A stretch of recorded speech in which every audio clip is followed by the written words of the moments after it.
Hello everyone. Welcome to Ollie's Top 10. क्या कभी सोचा है कि एक मामूली सा सवाल किसी को नोबेल प्राइज तक पहुंचा सकता है? जी हाँ, बिल्कुल।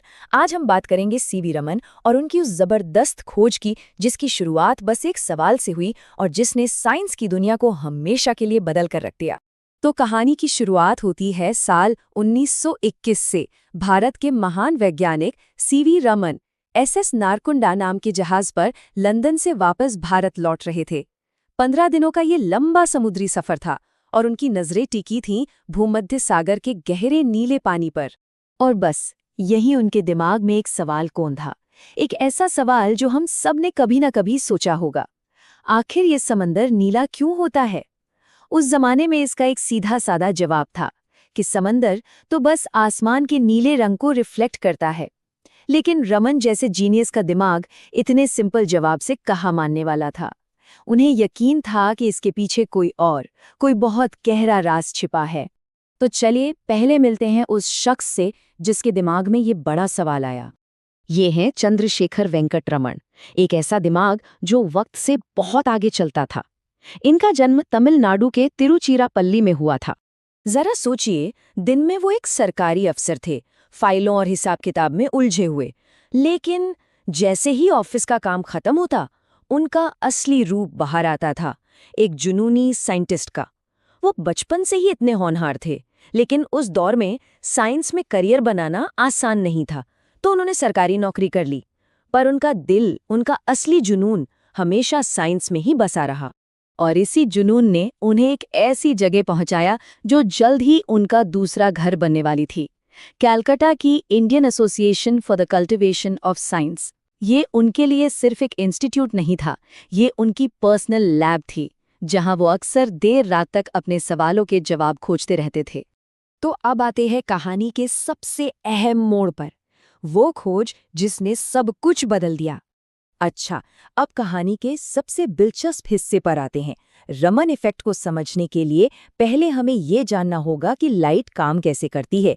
इसे कहते हैं स्कैटरिंग या प्रकीर्णन।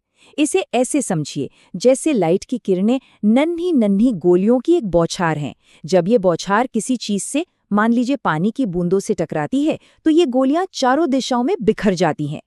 आमतौर पर जब लाइट बिखरती है तो उसका रंग नहीं बदलता, इसे रेले स्कैटरिंग कहते हैं। इसी वजह से हमें आसमान नीला दिखाई देता है। लेकिन रमन ने जो खोजा वो बिल्कुल कमाल का था।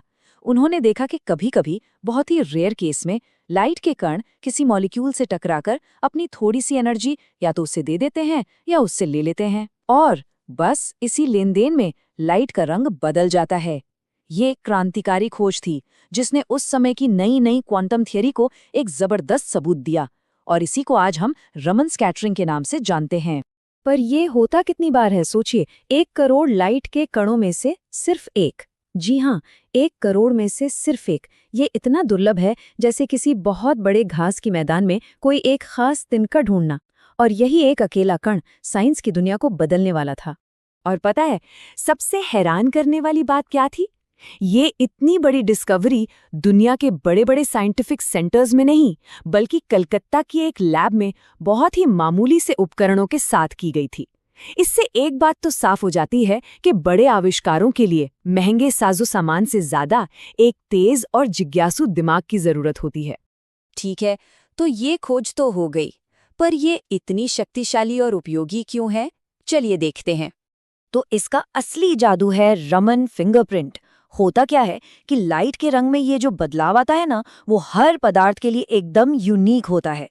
बिल्कुल जैसे हम सबके फिंगरप्रिंट अलग अलग होते हैं, वैसे ही हर मॉलिक्यूल का अपना एक रमन फिंगरप्रिंट होता है। और इसका मतलब ये है कि अब साइंटिस्ट किसी भी चीज को बिना उसे छुए, बिना उसे तोड़े फोड़े, सिर्फ उस पर लाइट डालकर ये बता सकते हैं कि वो असल में है क्या। इसने तो जैसे एनालिटिकल साइंस की पूरी दुनिया ही खोलकर रख दी। तो चलिए अब देखते हैं कि रमन की इस खोज का असर आज हमारी दुनिया पर, यहाँ तक कि मंगल ग्रह पर भी कैसे पड़ रहा है। इसका असर कहाँ है? शुरुआत करते हैं मेडिकल फील्ड से। रमन की इसी खोज के दम पर आज डॉक्टर्स बिना कोई सर्जरी किए सिर्फ एक लाइट की किरण से शरीर के अंदर कैंसर सेल्स का पता लगा सकते हैं, सोचिए ये कितनी बड़ी जिंदगी बचाने वाली टेक्नोलॉजी है। और ये सिर्फ हमारी धरती तक ही सीमित नहीं है। आज हमसे लाखों किलोमीटर दूर मंगल ग्रह पर नासा के रोवर्स इसी टेक्नोलॉजी का इस्तेमाल कर रहे हैं। वो वहां की चट्टानों को स्कैन करके ये पता लगाने की कोशिश कर रहे हैं कि क्या वहां कभी जिंदगी थी। फॉरेंसिक साइंस में तो ये किसी गेम चेंजर से कम नहीं है। किसी क्राइम सीन पर कोई अनजान पदार्थ मिला, उसके रमन फिंगरप्रिंट से मिनटों में पता चल जाता है कि वो क्या है, वो भी सबूत को जरा सा भी नुकसान पहुंचाए बिना। आखिर में बात करते हैं रमन के इतिहास में उनके स्थान और उनकी उस विरासत की जो आज भी जिंदा है। उनका सफर यहीं नहीं रुका। 1928 में खोज के ठीक 2 साल बाद 1930 में उन्हें फिजिक्स का नोबेल प्राइज मिला और 1948 में उन्होंने भारत में साइंस को बढ़ावा देने के लिए बेंगलोर में विश्व प्रसिद्ध रमन रिसर्च इंस्टीट्यूट की नींव रखी। उनके कॉन्फिडेंस का एक छोटा सा किस्सा सुनिए।